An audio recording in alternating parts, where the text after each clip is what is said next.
Let's try to understand a little bit deeper the significance of the Torah and what happened at Mount Sinai. The story in the Gemara about one of the sages, Rabbi Yosef, who couldn't tolerate wine, and yet on Shavuos he drank a lot of wine. He celebrated intensely. And he was then sick for months. And when they asked him, "Why do you do this?" he said, "Because were it not for this day, the day of Shavuos, the day on which the Torah was given, how many Yosefs are there out in the street?" There are so many Yosefs out in the street. The simple meaning of the story is that were it not for the day of Shavuos, Rabbi Yosef says, I would be just another Yosef, another Joe in the street. So I have to celebrate this holiday because this is what makes me who I am. Were it not for this day, I'm just another Joe. That's the simple meaning. What we see from it is that in some way Shavuos should be celebrated more intensely than any other holiday. Because if it wasn't for this day, then who would we be? If it wasn't for Shavuos, what would Pesach be? Who would celebrate Pesach if it wasn't for Shavuos? And if it wasn't for Shavuos, who would have a sukkah? But we'll get back to Rabbi Yosef with a deeper understanding of the story as well. The number 3 seems to be very significant in connection with the event at Sinai, or the giving of the Torah. And that's why the Talmud says that it is so appropriate that the Torah, which is 3, should be given to a people who are 3 in the month of the year, which is 3, the month of Sivan. Because the months begin with Nisan, the year begins with the month of Tishrei, but the months begin with the month of Nisan, so you have Nisan, Iyar, and then Sivan. So we see that the number 3 is very significant here. The Torah is 3. How so? Because it has 3 parts. Torah, Nevi'im, and Ksuvim. Tanakh. You have the Torah itself, the 5 books of Moshe. Then you have the second part, which is the prophets, the writings of the prophets. And then you have the holy writings like Mishlei, the Megillas of Esther and Rus. So the Torah has 3 parts, and it's given to a people made up of 3 parts. What are the 3 parts of the people? The Kohanim, the Leviim, and the Yisraelim. Kohen, Levi, and Yisrael. And it's given in the 3rd month because Sivan is the 3rd month of the year. Now the Rebbe once asked as follows. The comparison here is not really perfect because the Torah is a triple Torah. It's not the 3rd Torah. It's a Torah made up of 3 parts. The Jewish people are also a people made up of 3, not the 3rd people. But then the month of Sivan doesn't seem to fit. It's not a month made up of 3, it's simply the 3rd month. So how does this come together? How does this fit? And the Rebbe explained it this way. The number 3, its mystical, cosmic significance, is that in the creation of the world, we see a world of contrast. God created the world by giving of himself, while on the other hand, withholding himself. That's how you get a finite world. You have to give of yourself to create, but if it's going to be a finite creation, you have to stop yourself putting limit on the creation. So there's a giving and a withholding, a kindness and a judgment as to when to stop. That's why every day that was created is made up of night and day, light and dark, the flow and the restraint. That's why there's good and evil. That's why there's up and down. So the world is basically, as we see it, the world is basically a world of contrast. In the act of creation, we see two things. The number 2 is dominant. There's the kindness and there's the judgment, the giving and the holding back. That's also why in the Torah itself we find two kinds of mitzvahs. The positive mitzvahs, the things that we ought to do, and then the negative mitzvah, the things we should avoid doing. Again, a contrast of light and dark. So, when you have only one attribute, one reality, one phenomenon, then the number 1 is dominant, and that represents kindness. Because if you're going to start, if anything is going to happen, the first thing, the first movement, the first activity is kindness, the impulse to kindness. Because without kindness, nothing is going to happen. Because even if you're angry at somebody, when you discipline a child, for example, it's discipline, it's judgment, it's severity, but it all begins with kindness. Because if you don't have any kindness, then you won't care enough to even discipline. So even when you're angry and upset at someone, there's an element of kindness there, because the beginning of every act, anytime you put yourself out, anytime you respond to something outside of yourself, it's because of a kindness. Otherwise, you wouldn't care at all. So number 1 represents kindness. Number 2 is severity. The limits, the restrictions. So concerning the significance or the nature of the days of the week, we find that Sunday is a good day and Monday is not. Because Monday is severity. It's the number 2. The Monday of creation was severity. So the nature of the world is 1 and 2. That's how the world came to be. It comes into existence through 1 and 2. Now, when you have 1 and 2, this creates contrast or conflict. When you have 1, what have you created? Of course, it's the attribute of kindness. But what condition now exists? You have the condition of loneliness. 1 is alone. 2 is a fight. Because when you have 2, you have contrast, you have conflict, you have struggle. So if you have 1, you're going to be lonely. If you have 2, you're going to get into a fight.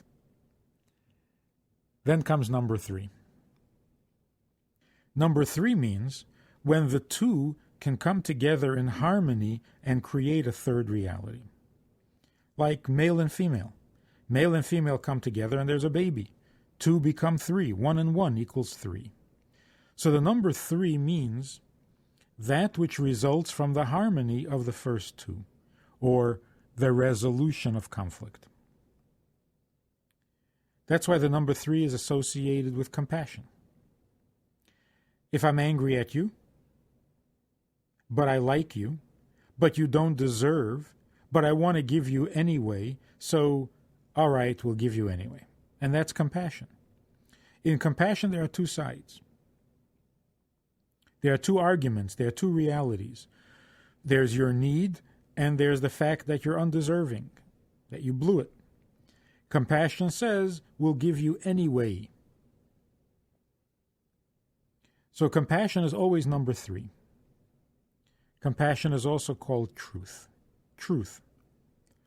Because when you have 1, you have an extreme, and no extreme is ever true. When you have 2, then you simply have 2 extremes, and extremes are not true. When you have the third, the middle ground, the combination of the 2 extremes, then you get to truth. Truth is in the middle. And in the middle means combining of extremes, not indifference. It's not neither here nor there. That's certainly not true. It's not, I'm not going to be kind, I'm not going to be judgmental, I'm not going to be severe, just leave me alone. That's not true. True means when the kindness and the judgment come together and create a third reality. Which would mean something like this. Compassion, although it is the third attribute, it's experienced only after kindness and severity. Yet, the attribute of compassion taps into a deeper and more hidden part of the soul than the first two attributes. Deeper even than the roots of the attribute of kindness.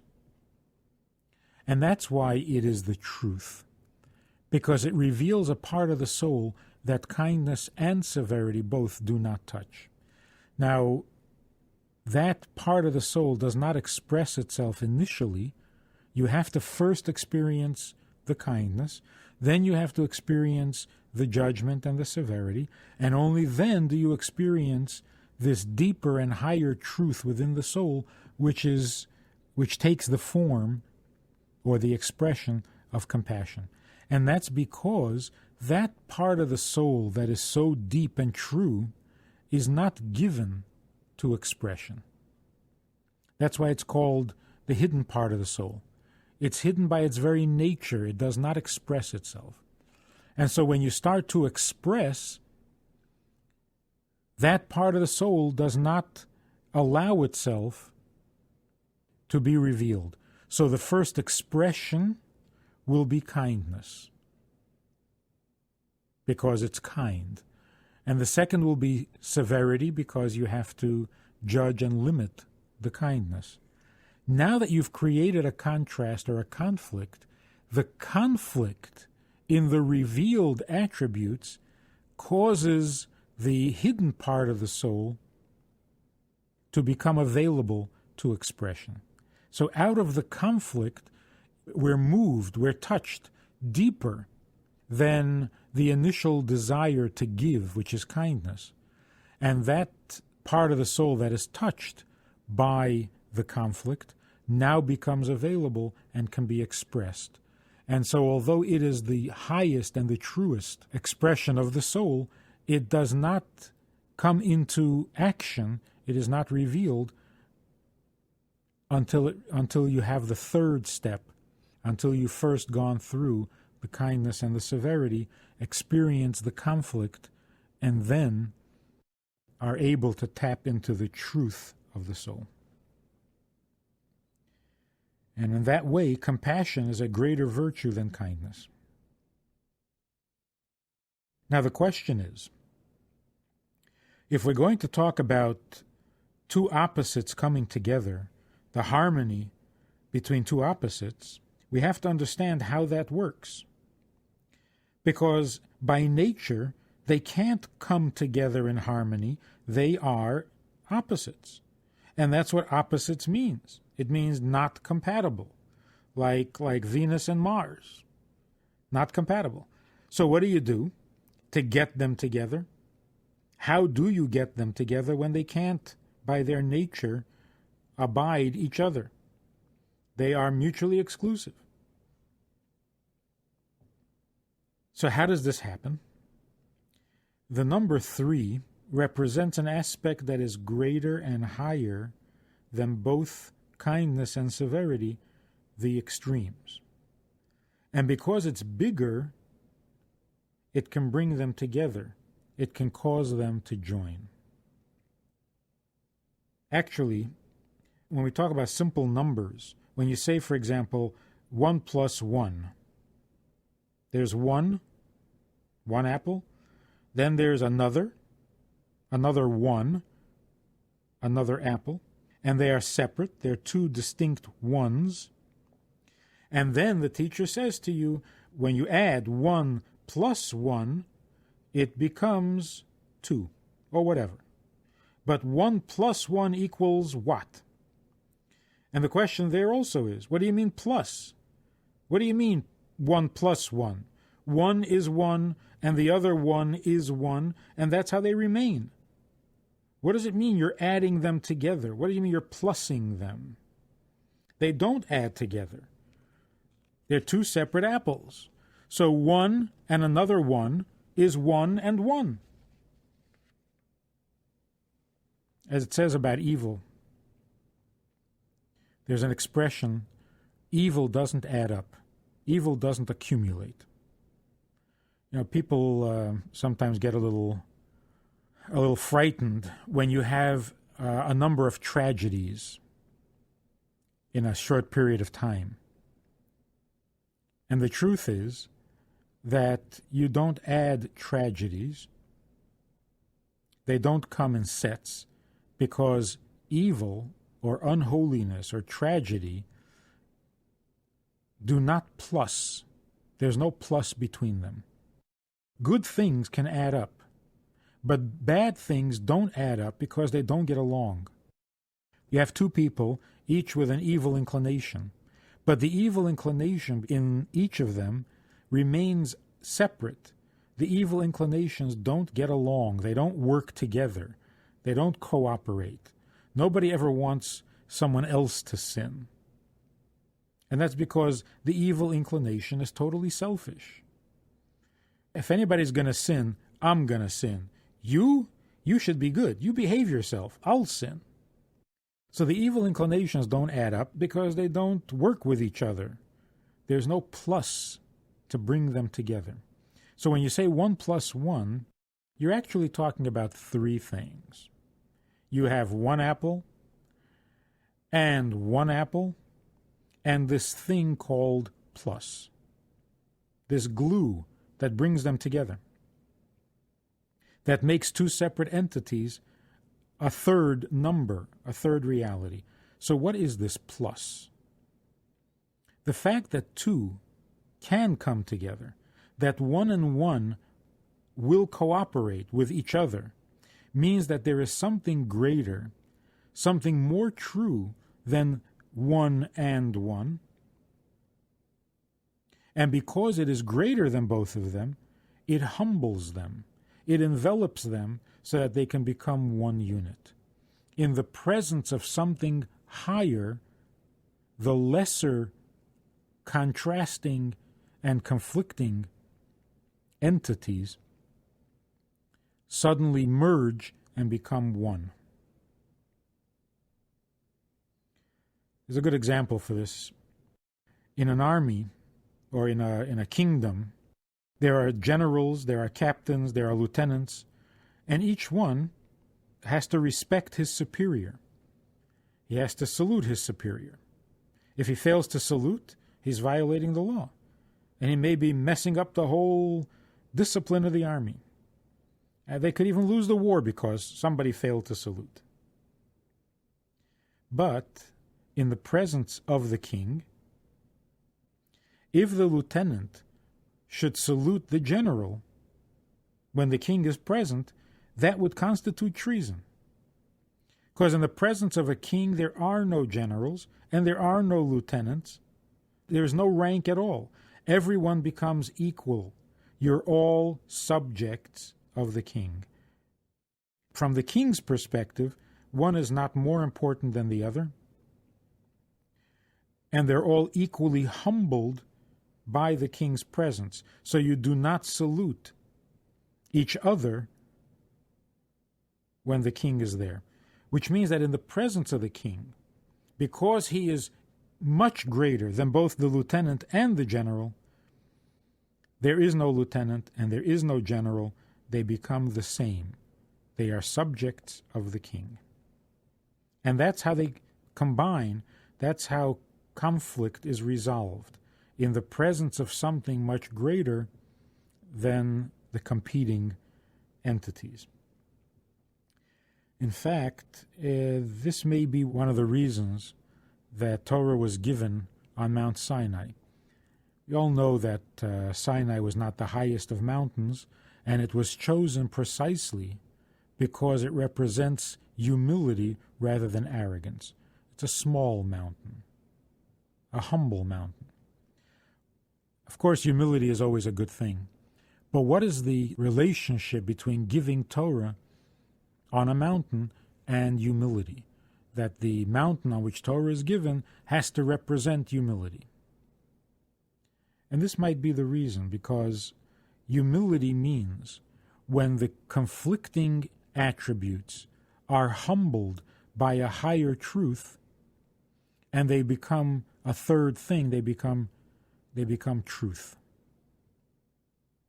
They become compassion, number 3, and so on, which is what Torah is all about, as we'll soon see. So, in the world, the way God created the world, there is right and left, light and dark, good and bad, up and down, holy and unholy, positive and negative. And there's a conflict. There's a battle. Then comes Torah, and Torah is number 3. Number 3 means something greater than the two that makes the two come together. To use a negative example, husband and wife are arguing or having a difficulty in their relationships, and then suddenly there's a crisis, there's an emergency. And in the face of the emergency, all differences melt away. The arguments become irrelevant, they're insignificant, and suddenly the husband and wife are a unit. They are united by the emergency. So when something greater is brought into the picture, the plus that enables separate entities to become one. In more practical terms, God created a world in which there is good and evil. Now, good and evil, by their nature, are incompatible. So when a person wants to be good, he has to stop being bad. If you want to do tshuva, you can't only do mitzvahs, you also have to stop doing sins, because you can't be both. You decide you're going to be good, you've got to stop being bad. You've got to erase the past and start all over. That's the nature of things. By nature, good and bad are mutually exclusive. Now Torah comes along and introduces a radical idea. In the good and the bad, the one and the two, the positive and the negative, you would think that one of them would have to go. That's why they're called extremes, because each demands that the other has got to go. They are intolerant of each other. But even if one of them would go, even if we could eliminate one of them, what's going to be? What will happen? Here we become very confused. It almost sounds like Greek mythology. If there's good and evil, then what's God? Is he good or is he evil? Or maybe there's the God of good and the God of evil. There would have to be, because good and evil are incompatible. So they can't be coming from the same God. And if one of them is defeated because one is more powerful than the other, we still have two gods, a greater God and a lesser God. Put it in different words. It's not, is God good or is God evil? The question is, which serves God's purpose? If God is good, then the evil does not serve his purpose and it has to go. If God is evil, then the good does not serve his purpose and it has to go. And in many ways, the thinking for the longest time, religious thinking outside of Torah, religious thinking says God is good and the evil has to go. It's not going so fast. It's been a while, but it has to go. It's got to go. Sooner or later, it will go. It will be defeated, destroyed, whatever. And that's how the conflict will be resolved. One of them will be eliminated. But that doesn't solve the problem. Even if one is eliminated, we're still talking about a conflict that shouldn't be. Because if there's one truth, why are there two realities? Now, what the Torah says, when the Torah was given, God, in effect, came along and said, "These are my commandments, do's and don'ts." In other words, even the things we're not supposed to do, even the evil serves God's purpose. God's will contains both do's and don'ts. So when you do a mitzvah, you're adding godliness to the world. It serves God's purpose. And when you refrain from a sin, you're also doing God's purpose. So the two sides are not eternally incompatible. It's not that one of them must go. It's that one of them must be pursued, the other one must be resisted. So by their nature, they seem to be opposites, but when you introduce a higher consideration, when we're not talking about their nature, when we're talking about their purpose and their function in God's scheme, in God's will, which is a higher concern, then all of a sudden they both serve the same purpose. And we say there are 613 mitzvahs. The fact that 248 are positive mitzvahs and 365 are negative mitzvahs, that's already details. But all of them are called mitzvahs. They're all part of God's purpose, all part of God's will.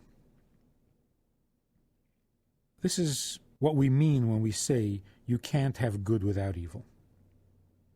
Why does evil exist? Because you can't have good without evil. So the evil exists to enhance the good, either by giving us a contrast so that we can recognize the good, or when we see the evil, it helps us appreciate the value of the good. So evil exists not for an evil purpose. The evil exists for a good purpose, to enhance the good. But how do we come to that conclusion? How would we ever know this? Not by looking at good and evil, only through the revelation, through the third consideration, through the Torah, which is greater than both the positive and the negative. And in that light, we see how they serve the same purpose.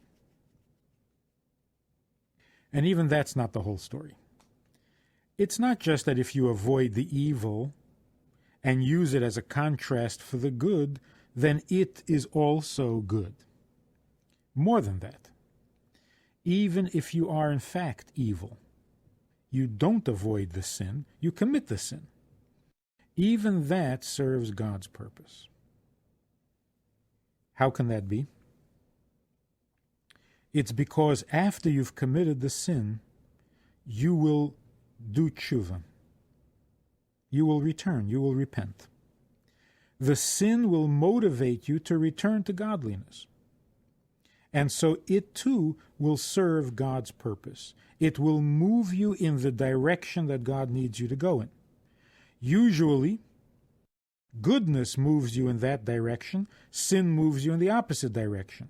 But sooner or later, after having sinned, the sin itself will motivate you to move in God's direction, just as the mitzvah and the goodness does. Now this ability, this ingredient within the evil that allows it to become good, that makes it possible for the evil to motivate goodness when a person does tshuva, this is not the virtue or the power of the sin, it is the power of the Torah, of revelation.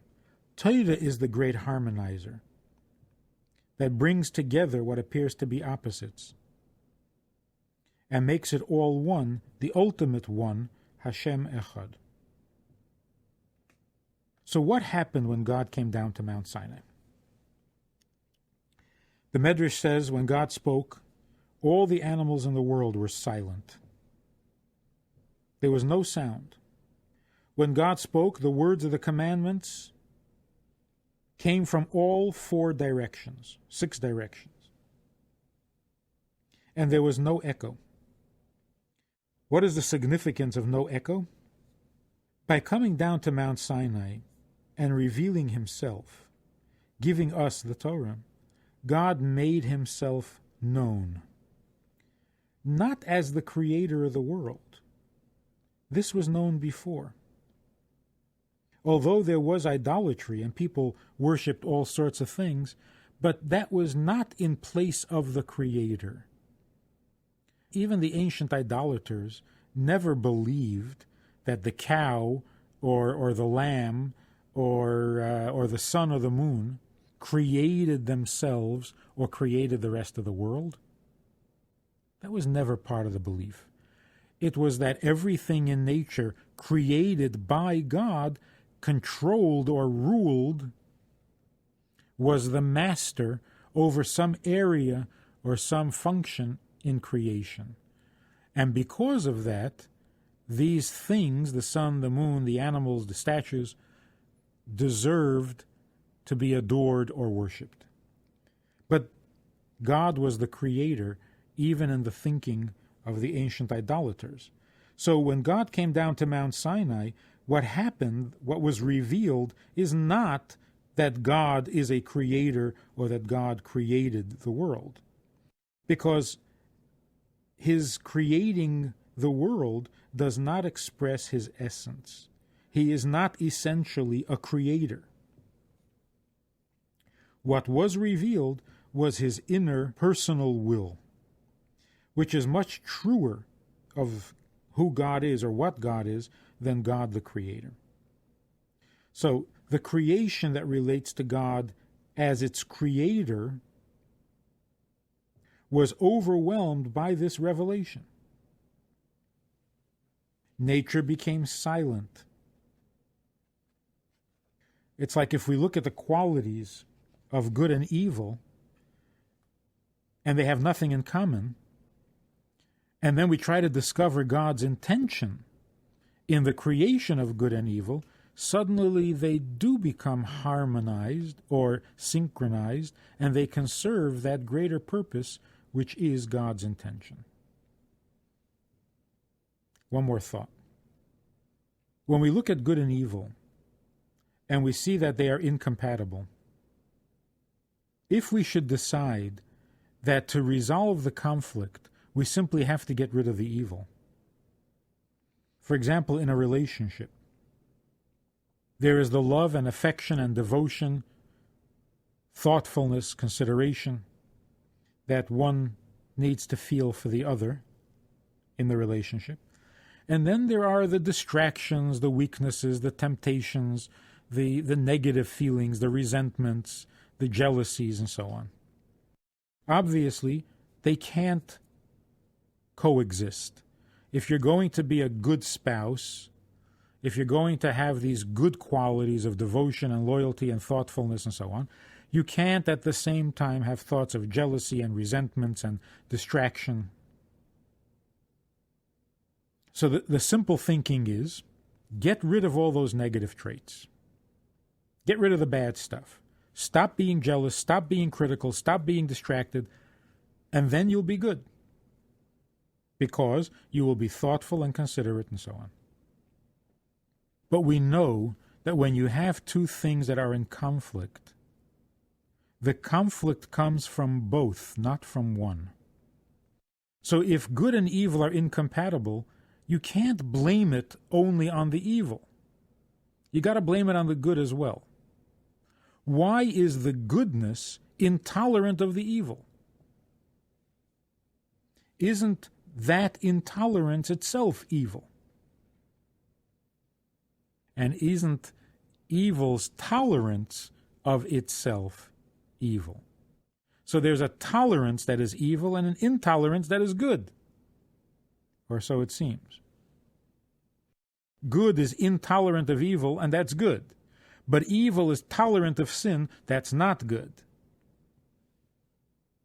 The truth is, good and evil are in conflict because they're both not good. They're both not perfect and true. And that's why good cannot tolerate evil. But when you bring in God's intention, when you start to look at why did God create the world in the first place, this world that contains good and evil, then you find an explanation, you find a deeper insight, not only into why evil should exist, but also why goodness exists. So the goodness is different once you see God's purpose, and certainly the evil is different. So when you bring in God's intention, when you bring in God's will, then the good and the evil both take on new meaning. And the same is true with a relationship.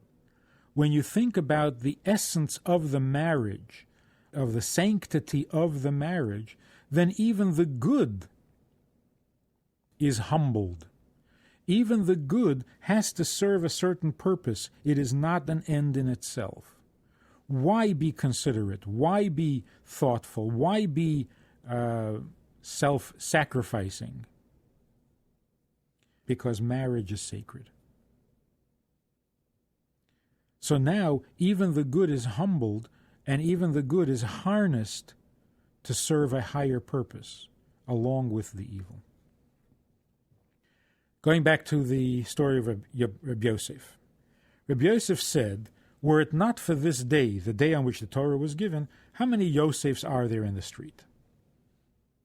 Now Yosef, although it's a name, it also has a meaning.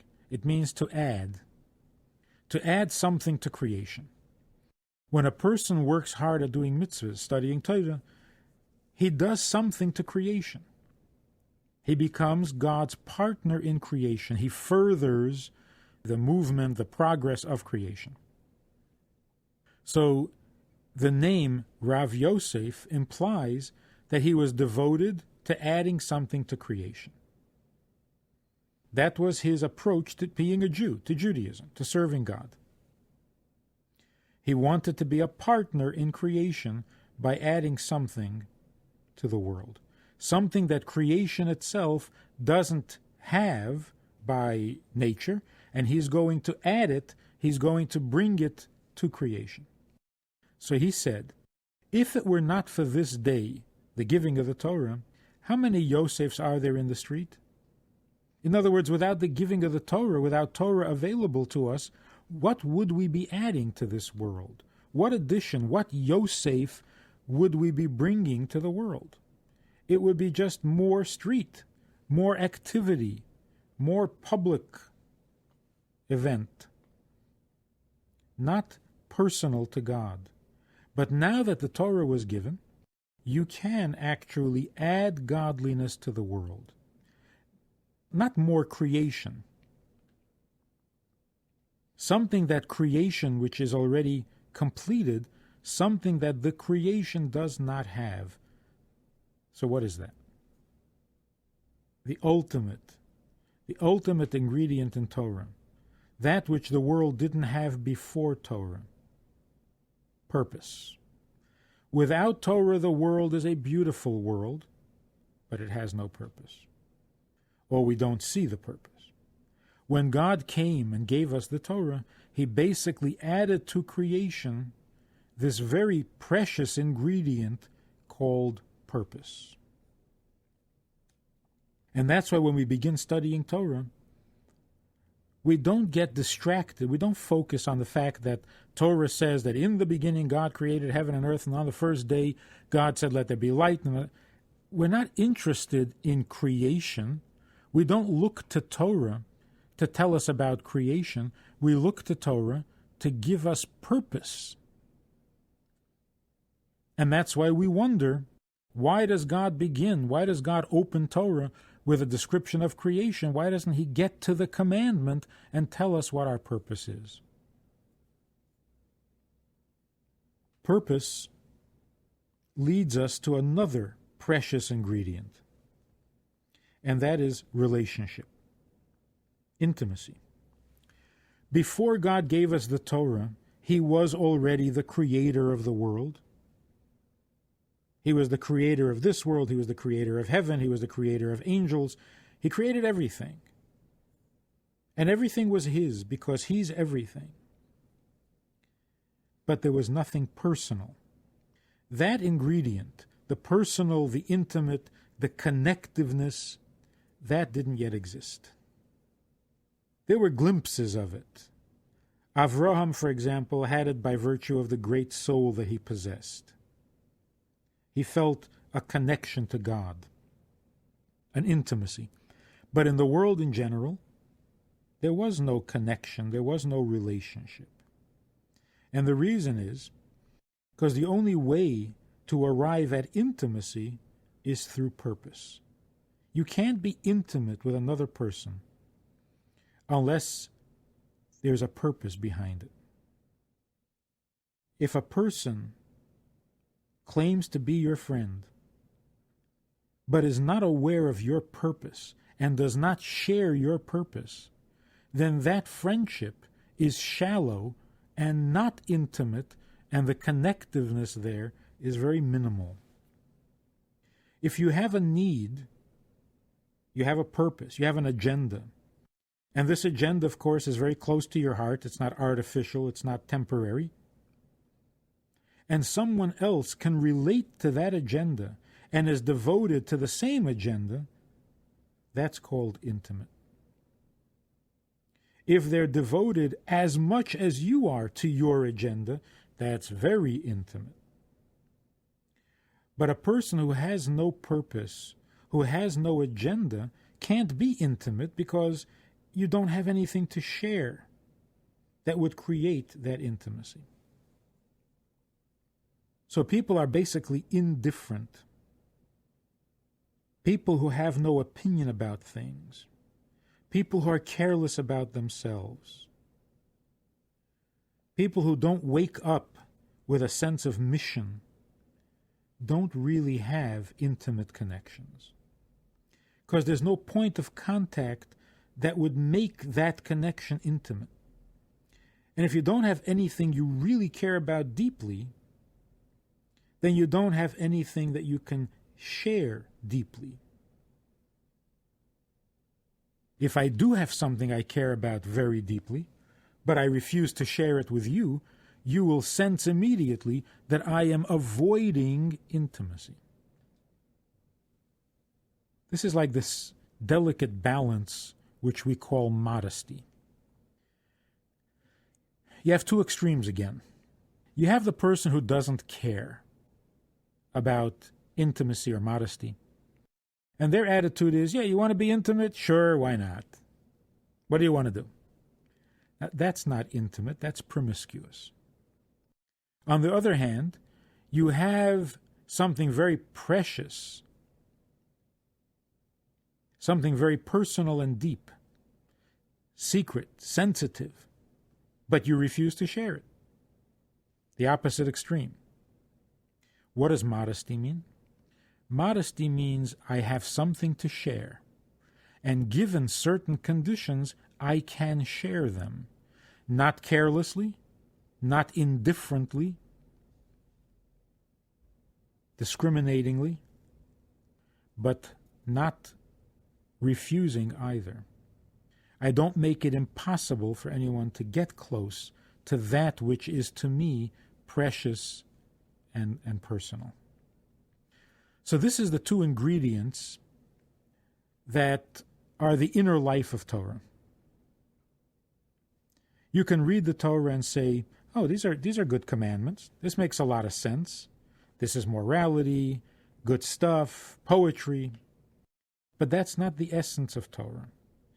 The essence of Torah is that when God came down to Mount Sinai, he gave the world its purpose. That's what was revealed, the purpose. And what is its purpose? His intention, his personal, intimate feelings or opinions, or his connection that he feels to his creation. If we match that, if we're in harmony with that, if we connect to that, now we're being intimate. So by giving us his intentions, he invites us to make a connection, an intimate connection. And if he hadn't told us of his intentions, that connection would not be possible, and we would forever remain separate entities, admiring each other from a distance. Now, for some reason, God gave us the Torah, the Jewish people, and through us to the rest of the world. So it's not limited to Jews. It's that we are the funnel or the channel through which this revelation, this sharing of purpose reaches everyone. So again, what exactly is the event at Sinai? The event at Sinai is that the world consists of many ingredients that are not compatible, and if God never spoke to us at Mount Sinai, we would logically, inevitably, come to the conclusion that there's more than one reality, there's more than one God, because these disparate and incompatible ingredients in the world must each have their own origin, their own purpose, and their own function, which basically means they have their own God. But when God came down to Mount Sinai and told us his thinking, his need in creation, all of a sudden, the light and the dark, the top and the bottom, the positive and the negative, the high and the low, all of a sudden, they all become part of a bigger picture.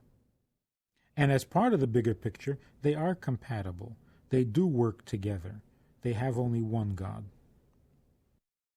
Once we know that God has a purpose, that God has an agenda, we now also know that God is inviting us to engage him in this agenda, which would create an intimate relationship.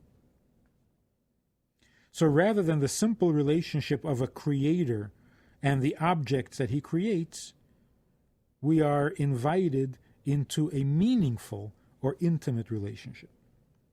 So again, when Rabbi Yosef says, if it wasn't for this day, how many Yosefs are there in the street? He meant to say, were it not for the day of Shavuos, we would all be Yosefs, but we would all be separate. There would be many. We would all be out in the streets, in the public domain, everybody rushing around doing his own thing. And there wouldn't be this unifying potential. There wouldn't be the possibility that good and evil can both serve the same purpose. There wouldn't be the potential that man and woman can become one, that the many can become united. And that's the idea of three. The idea of three is basically you have one and you have two, and if there can be an intimacy between them, then that becomes three. The intimacy becomes three. So the month of Sivan, which is the third month, is really similar to the other sets, to the other triplets. Not because they're composed of three parts or because they are a third in a series, but because three means the ability to transcend the conflict between one and two and produce a harmony. So in the Torah, we're told the Torah is a triple Torah. It's all God's Torah. The Torah, the Navi, the Ksuvim. And then on the other hand, we're told that the Torah is called Torah Achas. It's made of three parts, but it's one Torah. And the same is true with the Jewish people. Here we're saying that the people are made up of three parts, and yet we're told that the Jewish people is called an Am Echad. The three creates the ultimate oneness. Because when you have only number one, and you think you have oneness, you don't really. You have exclusion. One and not two, or any other number. So when you have one, you don't have oneness, you have aloneness. Then when you have two, you have two exclusions. One is not two, and two is not one. When you have three, which means the plus between them, that higher consideration, the higher perspective that envelops both of them, then you have oneness. That's why a man and a woman can become one flesh in the light of something greater than both of them. Man and a woman, husband and wife, and the Shekhinah dwells between them. In practical terms, Heaven and earth are incompatible. The godly and the worldly are incompatible. Body and soul are incompatible. Even thought and action are incompatible. Because when you really need to think, you've got to stop running around and stop being busy. You got to sit quietly on a mountaintop where you can think. And when you need to do something, then you got to get to it and not be lost in thought. Apply yourself to what you're doing and get it done. Don't think so much. So even thought and action are incompatible. One is abstract, the other is concrete. One is metaphysical, the other is physical. They're just not compatible. So before the Torah was given, the idealistic human being had to make a choice. Do you want to live in your thoughts or do you want to live in your actions? Do you want to live by your soul or do you want to live by your body? Do you want to live in a physical world or do you want to live in a metaphysical world? Because you can't do both. You want to live for God or do you want to live for yourself? You can't do both. That was back then. That was then. And that's why we find people before the giving of the Torah, the generations before the Torah was given, everything was black and white. There were the good guys and the bad guys, and there was nothing in between. There were high and low, and that's it. Make your choice. So you have an entire generation of evil and wicked people who had to be wiped out. It must have been really bad. There have been many bad generations. It didn't get wiped out like that. So that generation, the generation of the flood, must have been irredeemably bad.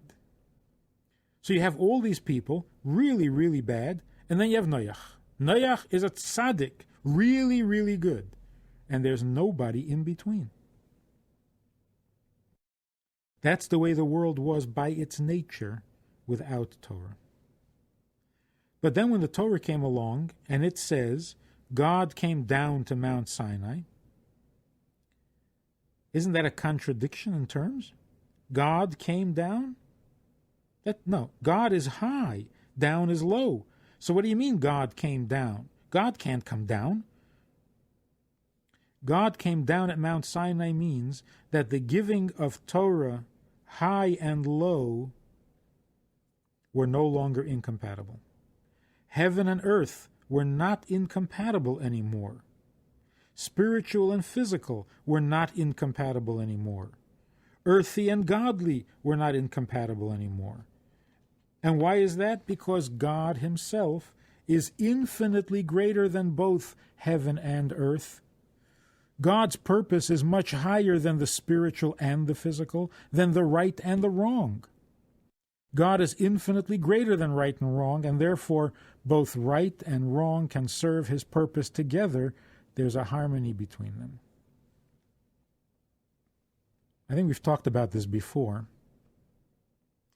That's why it doesn't matter so much whether you are right or wrong. It doesn't matter whether you are good or bad. It doesn't matter so much whether you are a high or a low person. And it doesn't matter whether you're brilliant or dull. Why don't these things matter? And why shouldn't they matter?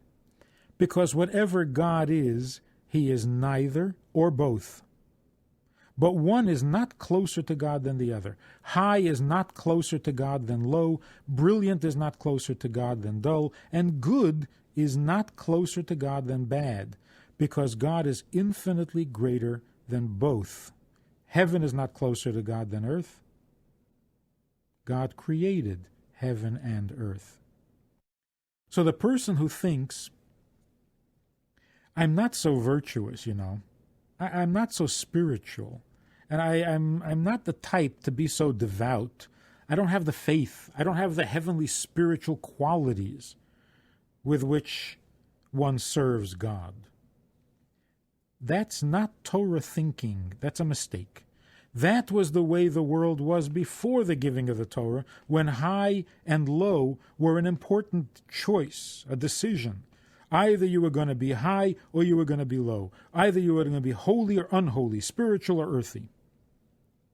But once the Torah was given, that is not much of a concern anymore. It's not so important that we be good or right. Now what's important is what serves God's purpose.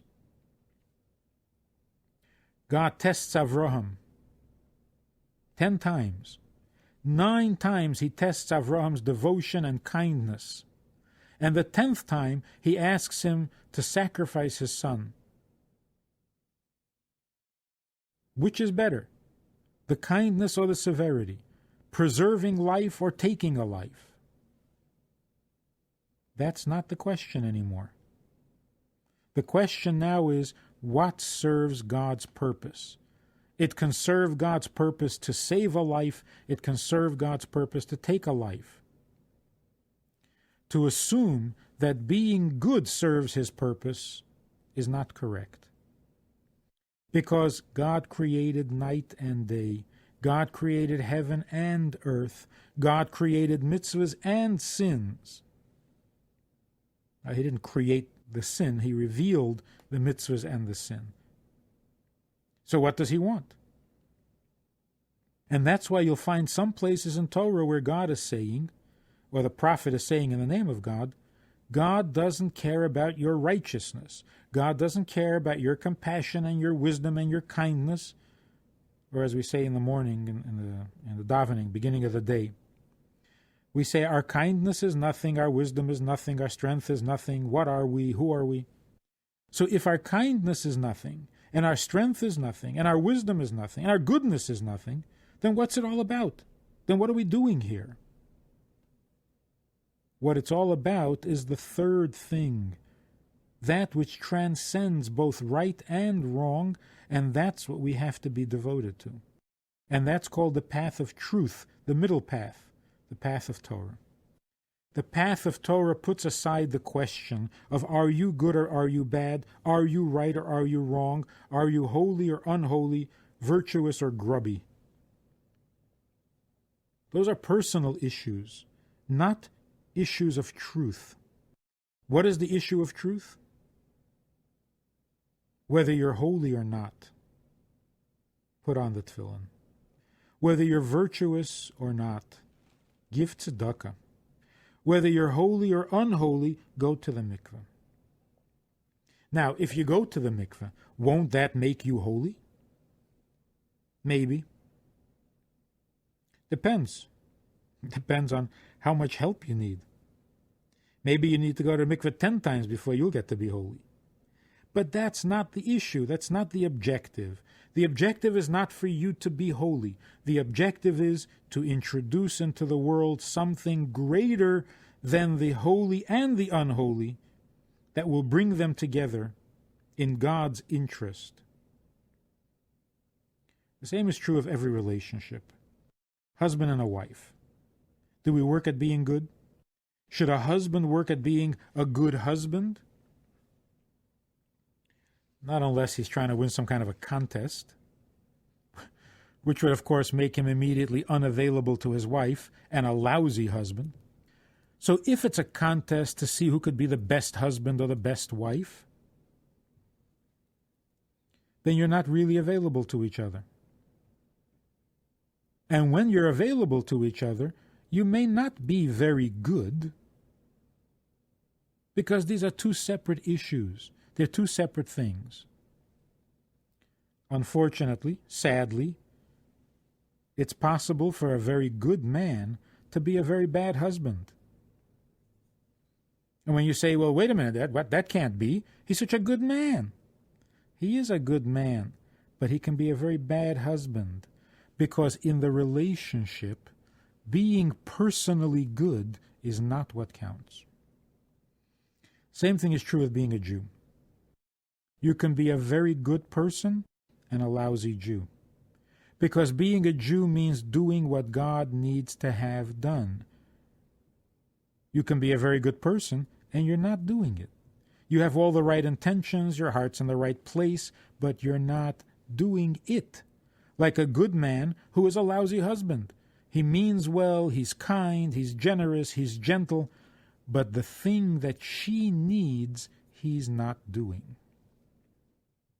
So this ability to get past the contrasts, past the conflicts that make up nature, and get to the sum that is greater than its parts, the whole that is greater than the individual parts. What is this element or ingredient or truth that is greater than the conflicting parts that make up the world? When we serve that, then we're creating real peace. That's what it means that Torah was given to bring peace to the world. Not just peace between nations, peace in the world, peace between the seemingly incompatible realities that make up the world. The laws of nature are incompatible. And Torah brings peace even to the laws of nature. After the Torah was given, I can imagine, the entire language, the vocabulary had to change. Before Torah, there was never the question or the concern, is this right? There was no such question. What do you mean, is this right? The question was only, am I right? Am I good yet? But is it good? What? How can an it be good? A person can be good. Then God comes down to Mount Sinai and changes that. He says, I don't care whether you're good or not. I'm concerned about it. Is it good? Honoring your father and mother, is it good? Yes. Why is it good? Because your mother is a good woman? No. Honoring is good. It is good. But if a person would say, I should honor my mother, I'm not such an honorable person. I'm not an honoring type. Or my mother is not deserving of so much honor. Then you're missing the whole point of Torah. Vocabulary has to change. It has become the subject. And it never was the subject before the Torah. So when God comes around telling Adam that what he should or shouldn't do, and then God comes to him and says, Ayeka, where are you? When he was hiding behind the bush. God is asking him, where do you stand? What have you become in this hour and a half since you were created? What have you done? But the question is not about the it. The question is about him. Where are you? What are you? What have you become? That's before the giving of the Torah. After the giving of the Torah, God doesn't ask, what are you? God asks, did you do it? Did you honor your mother and father? God doesn't come and say, what are you? What's wrong with you? He says, you didn't do it? So do it. It suddenly takes on a great significance. And the reason? Because if you want intimacy, you have to focus on it. What is it in which two people can come in contact, make contact, and become one? What is that it? It's not the people themselves. It's not man and woman. You have two wonderful people, and yet they can't be married to each other. Now, if you're looking at the people, they're both wonderful. All the qualities are there. Why would they not get along? Because they're not doing it. They're both wonderful, but it is missing. And on the other hand, you see couples who are fabulously intimate and connected. And you wonder how they do this. Because they're idiots. They're animals. How did they get it right? They have no personal qualities. You don't even understand why they married each other. What do they see in each other? There's nothing to see. And there really isn't. You're not just being nasty and critical. They have no virtues, they have no qualities, redeeming qualities, and yet they do it right. They're fabulously connected because they got it right. They work for each other. In some sense, this is what the Baal Shem Tov was saying when he told the scholars of his generation that they should be jealous of the simple Jew. The simple person who does a mitzvah without any personal qualities. He's got nothing to say about the people, but they do the it so well. When they do the mitzvah, it is so right. It's exactly the way God wants it. It's the it that connects us with God on this intimate level. So is it any wonder that the Baal Shem Tov's yahrzeit is on Shavuos? And then there's David, King David. His yahrzeit is also on Shavuos. So it turns out to be a good thing we have 2 days of Shavuos. His yahrzeit is also on Shavuos. And what is King David? If you read the Psalms, you read the Tehillim, David HaMelech is always bemoaning the fact that he didn't do it, or that he did do it. But it's not about himself. The fact that King David wasn't capable of sinning, he was a tzaddik who is not capable of violating God's will, and yet what he did, the it, wasn't right. And so he could sit back and say, look, you don't understand, okay? You don't understand. I'm a tzaddik. I don't do anything wrong. It may look wrong, but it wasn't. So no problem. But he didn't do that. Yes, he was a tzaddik. And no, he didn't do anything wrong. But the fact that it looked wrong made his life miserable, and he couldn't stop doing tshuva. Because it doesn't matter how holy you are, how innocent you are, or your intentions are. What matters is whether the it was correct. So if a tzaddik does something good and positive and holy, but the people around him see it as something ungodly, King David can't forgive himself. Because it's the it that counts, and the it didn't come out right. So although he can be at peace with himself as an individual, knowing within himself that he was innocent and that he is righteous and so on, that doesn't appease him. It doesn't help calm him, because that's not what counts. So what if you're a tzaddik? What did you do for God? If people, God's people, get the impression that you ignored one of God's commandments, you can't forgive yourself, because it is what counts. It's very interesting that there's really this very valuable custom of reading a part of Chumash every day, a part of Tehillim every day, and a part of Tanya every day. The Chumash was written by Moshe, who of course brings to mind Shavuos. Tehillim was written by King David, yahrzeit on Shavuos. And the Tanya is the elaboration on the teachings of the Baal Shem Tov, whose yahrzeit is on Shavuos. Tanya was written by the Alter Rebbe, but it's a development and a fleshing out of the teachings of the Baal Shem Tov. So by reading from these three texts,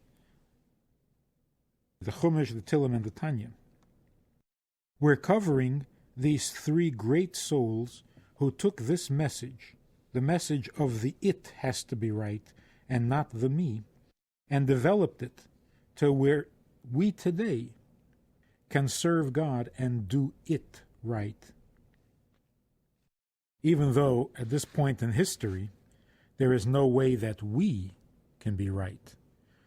We're much too far removed from the original event. We've been through too much. We've been devastated, we've been shattered, damaged beyond repair. And we can't go back to what our ancestors were. But we can do it as well as they ever did. And that's a very inspiring and godly thought. It's not spiritual gluttony. I want to be holy, I want to be good, my holiness, my goodness. If it is holy, then you got to do it. If it is good, got to do it. And that's a cause for celebration. Now, why is Shavuos not so popular? Other holidays are much more popular. You know, Pesach, everybody gets excited about the Seder and the matzahs and stealing the afikomen. And Sukkot, everybody gets excited and you're building and you're pounding the nails and you're shaking the lulav. Shavuos is not so popular. And what that tells us, again, is that you don't count. Just get it right. The message of Shavuos is that when Pesach comes around, get it right. The night of the Seder, do it right. When do you fill the second cup? Now? No, later. No, wait. Which way? With the right hand or with the left hand? You want to get it right. Next step, who asks the 4 questions? Do we do it now or later? This page or that page? All these little details, and we go crazy about it. And then with cleaning the house. Nobody gets excited. I really cleaned my house for Pesach. I'm feeling holy. You don't feel holy. You don't feel any more noble. You don't feel exalted. You feel exhausted. So why are people so devoted to this? The same is true with Sukkot. Where's the spirituality? You build this hut outside your house. You schlep the dishes back and forth. This is a spiritual experience? It's not. And no attempt to turn it into a spiritual experience is going to help. So what are we doing? We're doing it. That's what we're all about. We do it. And that is so healthy. Aside from being godly, it's also healthy. Because more than anything else in our generation today, we need to get out of ourselves. We need to get out. Adding spiritual concerns, personal spiritual concerns, on top of all our other personal concerns, is certainly going in the wrong direction. We're sinking fast into ourselves, into narcissism. But when the Torah comes and says, never mind your personal stuff, do it right. If you didn't do it yesterday, do it today. And even if you might not do it again tomorrow because you're not sure what's going to be tomorrow, do it today. I think the professionals would say it's not an impersonal, it's an interpersonal. When you're doing it, the it is what he needs or what works for him. So when we do what works for him, the it connects us to him, and that's called interpersonal rather than impersonal. It's not that the it is objective. It's that the it connects us to him. Now, if we could pick one message from all the things that the Rebbe has taught, and if we could say this one message, this is the Rebbe's theme.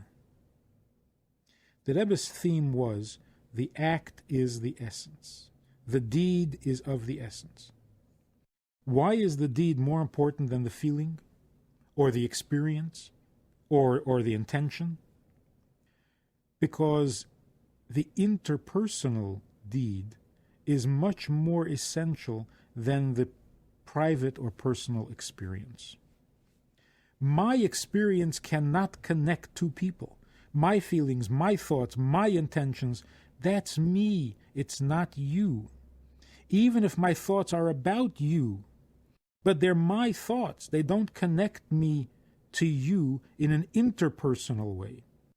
Your thoughts, your feelings, your intentions, that's you. It's not me. So we can't really merge in our feelings, our thoughts, or intentions, we can be compatible. We can match our thoughts. We can be doing the same thing and enjoying it together. And we don't argue. But that's not intimate. That's just peaceful coexistence. So having many things in common makes for a peaceful relationship, but not necessarily an intimate one. So what creates the intimacy? Not when we each do what we like and it happens to be the same thing. It's when we do for the other. Which means in some way where you can separate the reality from the self. I wouldn't do this if I were alone. For myself, I wouldn't do this. I don't particularly care about this. But in the relationship, it became important, and so I do it. That's where you get to be intimate. And that's why it doesn't take any brilliance or talent to be intimate. You don't have to be smart. In fact, being smart sometimes gets in the way. And that's why the Baal Shem Tov was saying to the scholars of his generation, the objective is to be intimate with God, and you're busy improving your mind. That's not how you get to be intimate. Here's another way of putting this. Sometimes we refer to the giving of the Torah at Mount Sinai as the receiving of Torah, Kabbalah Torah.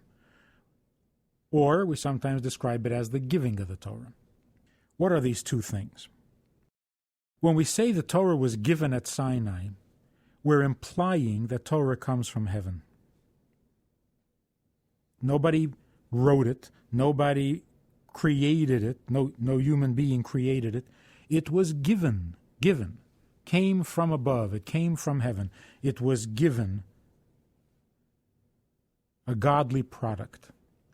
When we say we receive the Torah, well, to receive something means you absorb it, you own it, you embody it, you make it yours. This seems to be a little bit of a contradiction. If it's a divine product, if it comes from heaven, if it's from God, then you can't receive it. You can observe it, you can watch it happen, you can't receive it, you can't make it yours. And if you've received it, then it can't possibly still be a divine product. So, is Torah a heavenly thing or is Torah an earthy thing? How do we make that connection? How does this intimacy happen? We might, in practical terms, think of it this way. Is it rational? Is it reasonable for a person to believe in the Torah or to believe in God? I don't mean to become philosophical about proving God's existence and so on. I mean from a very practical and reasonable perspective. Why do most people even bother with the question of God's existence or the Torah, to study the Torah, to follow the Torah? It's because there is a very human, natural, universal need that we all have, and that is that we are convinced that life has a purpose. And the purpose in life is not something we merely think about or dream about or argue about academically. It's a need that we have. A loss of purpose makes a human being unhealthy, maybe even insane. So to be a healthy, reasonable, rational human being, there seems to be a natural need, an inborn, native, organic need to find purpose in our existence, to see purpose to our lives. So when we have, for example, the choice, should I believe in God and creation, or should I believe in evolution and the Big Bang? By the way, they're both acts of faith. You have to believe in evolution because it's a theory. It can't be duplicated in a laboratory. So now we have a choice. Do you want to believe in God or do you want to believe in evolution? How am I supposed to make this choice? On what grounds? What do I consider? What do I think about in attempting to make this choice? What it boils down to is this. If there is a God, and if God created the world, then he created it for a purpose. If he created it for a purpose, then my existence has a purpose. And if my existence has a purpose, my life is livable. It's acceptable, it's tolerable, it's meaningful, even if there is pain, even if there is frustration. If I choose to believe in evolution, evolution has no purpose, evolution has no goal. I am a human being, but if evolution continues, I might not be a human being a few generations down the line. And would that be a tragedy? No, it wouldn't be a tragedy. Because my life has no purpose. So if it changes directions radically, then that'd be fine too. In fact, if all life ended, that would be fine too. As long as I'm not going to be there to see it. So, it is a very rational, very reasonable thing for the average human being, not the mystic, not the spiritualist. For the average human being, it is a very reasonable thing to say, I choose to believe in God. Can I prove God's existence? Am I a philosopher and a theologian? No, I'm a practical person. I choose to believe in God and creation because that makes my life more livable. And there is nothing more reasonable or rational that a human being can do than to add meaning to his life. So if that's going to add meaning to my life, I need no better reason for believing it. It's reasonable. It's rational. Now, I'm coming to the belief in God. I'm saying that there is something greater and higher than me, that there is something unknowable, that there is something that preceded creation, that is not of creation, that is not governed by the same laws as nature and creation. And I am devoting my life to serving him according to his instructions in the book called Torah. Because if I don't do that, then I will not find purpose in life. Purpose in life does not mean some goal that I set for myself. Purpose in life does not mean I found, by exploring and by experimenting, I found something meaningful to me. That's not purpose in life. Purpose in life means that life came to be with a purpose. That I was born, I was created, the world was created with a purpose, so that its existence is a purposeful one, not an accident that is going to choose for itself a purpose. So the purpose in life, if there is going to be one, has to come from something that existed before there was life. You can't write a book one page at a time without knowing what your purpose is. The purpose has to come first. It has to be there before there's a book. And then page by page, the purpose of the book unfolds, develops, builds. So purpose in life means before there was life. Purpose in existence means before there was existence, there was a purpose. There was a being, a creator, a God who had a purpose for which he created, for which he gave life. So what am I doing here? I am very reasonably, very logically, very humanly choosing something that is not reasonable, not logical, and not human. I am choosing to believe in something that is way beyond my existence for a very reasonable and justifiable search for self-improvement, for self-enhancement, to make my life more livable, to make my everyday existence more uplifting, more inspired, more joyful, which is a very reasonable human thing to do. I believe and serve a Creator who is way beyond anything knowable or imaginable. So am I being heavenly or am I being earthy? I'm being both. I am receiving the Torah because it's an organic part of my need in life is to have this purpose, to be able to serve the purpose for which I was created. And at the same time, the Torah is being given to me from above. It is higher than me. It is greater than me. It is untouchable. And I can't own it. I can't possess it. It's divine.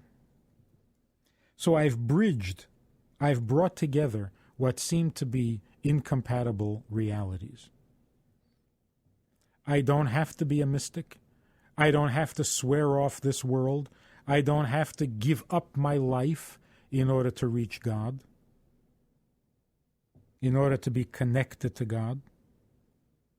Because all of this, what God created, human nature, so on and so forth, this is all part of Him. And when I serve Him in this life, with the body, with the appetites, with the human nature that God gave me, then I am fulfilling the most divine service. While at the same time, it doesn't take me away from the human. It also doesn't exclude the divine. So what is Shavuos? The Gemara says that there was a decree. The creatures on high may not descend into the lower world, and the creatures of the lower world may not ascend to the heavens, to the higher worlds, until God came to Mount Sinai and said, the decree is off. The decree is canceled. There is no longer this impassable border between heaven and earth, between the higher worlds and the lower worlds. And what was once incompatible became one and the same. God is essentially unknowable, untouchable, unreachable. When God came down and gave us the Torah, He made Himself eminently reachable, touchable, knowable, not in the academic sense, but in the intimate sense. He is available to everyone and in every kind of way. You can study His Torah and be in touch with Him. You can repeat the words, speak words of holiness, speak words of Torah, and be in touch with Him. And you can do acts, physical acts of mitzvahs, and be in touch with Him. So from being completely unavailable, God becomes totally available. And that's because the greater purpose, the higher purpose, the desire that God has for a dwelling place in this world where there's a connection, where there's an intimacy between Him and His people, between Him and His world, that higher purpose, that greater goal, humbles everything else, the spiritual and the physical, the body and the soul, the heavenly and the earthy.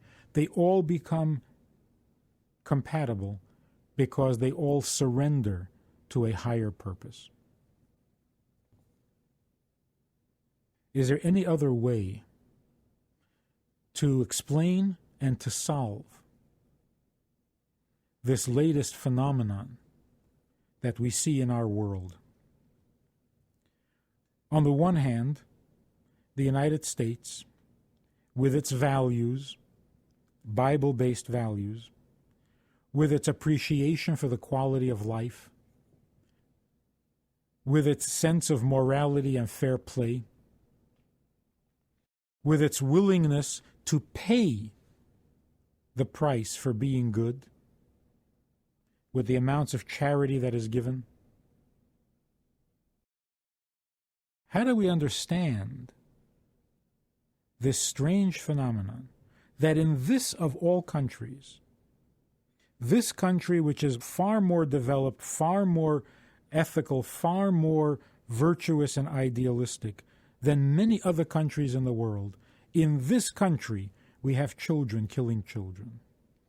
And in other countries less developed, less refined, this isn't happening. There's only one way to explain it, and one way to solve it. The explanation simply is, we have created a very pretty morality. We've created a very logical set of ethics. We have a very fine appreciation for the quality of life. But that's all very human. That's all very finite, all very conditional. When we give our children a reasonable commitment to goodness, when we tell our children to be moral because it's sound, it works, it's logical, then we are setting the stage for children killing children. Because although you may present a very convincing argument against murder, there's always an argument for it as well.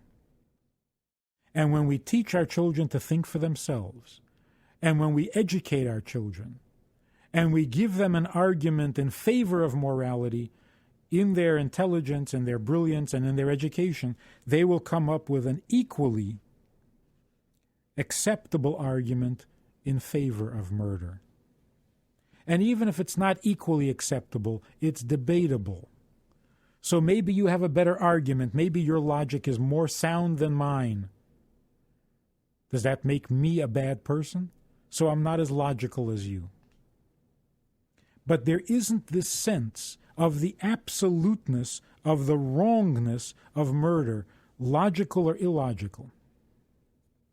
So, for example, according to Torah, if there are 1,000 people surrounded by the enemy soldiers, and the enemy soldier says, we will kill all 1,000 of you unless you turn one of your people over to us. If you do that, we'll kill one person, the rest of you can go free. According to Torah, you're not allowed to do that. You cannot turn one person over to the enemy. And if that means that all 1,000 will get killed, then that's what will have to be. This is not logical, this is not rational, this is not reasonable. This is morality. Murder is wrong. When we tell a child to be good, when we tell a child right from wrong, we tell them, don't kill, don't steal, don't lie, don't be jealous, because God said so. Not because of some rational, logical, functional, pragmatic reason. Because God said so. But, according to what we've been saying before, what does it mean God said so? What are we actually saying when we say God wants you not to kill? God wants you to honor your mother and father. God wants you to keep kosher. What does that mean? God is infinite. God is omnipotent. God is the creator of everything, high and low. And yet God says, I need you to honor your father and mother. I cannot abide murder. What does this mean? How are we to understand this? To the infinite, omnipotent God, this is necessary. To Him it is necessary. He needs the mitzvah. He cannot abide the sin. When you tell a child God said not to do it, you're not simply invoking God's authority. You're not simply saying, God warns you not to do this, and if you do this, you're going to... What you're saying is, do you know how wrong murder is? God asks you not to murder, which means God is hurt by the murder.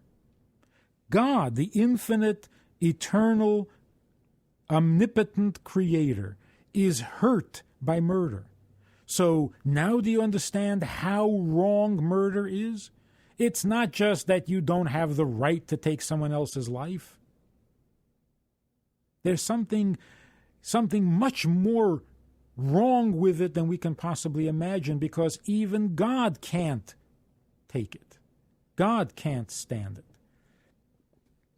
You know how important it is to honor your parents? It's not just that you'll have a happier life. It's not just that you'll have a happier childhood and you'll grow up to be a healthier adult. God needs you to honor your parents. Well, what does that tell you about the honoring of the parent? So we're not only saying, since God is your creator and he has the authority to tell you how to behave, he is telling you to follow these commandments. We tell a child, God said not to.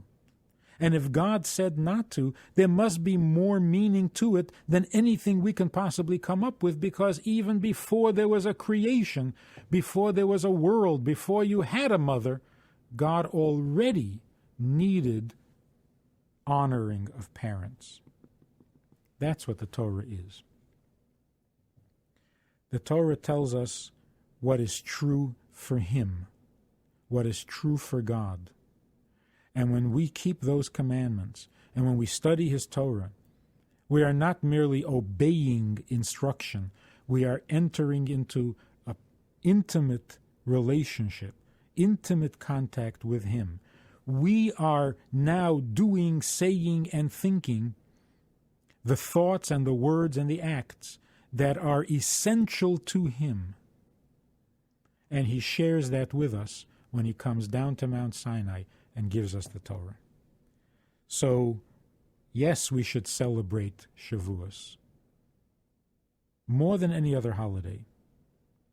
Rejoice on Shavuos, because without the Torah, where would we be? What would life be? A series of conflicts that you can perhaps resolve for the moment, but never really have peace. And when the Torah was given, all of this becomes possible. Real peace between what seems to be incompatible, warring attributes in the world itself, in creation itself, in nature itself. So Rabbi Yosef says, were it not for this day, how many Yosefs would there be? And they'd be out on the streets. There would be no community. There would be no oneness. There would be no intimacy. We would all be separate, lonely, pointless, purposeless creatures, and our nature does not allow that.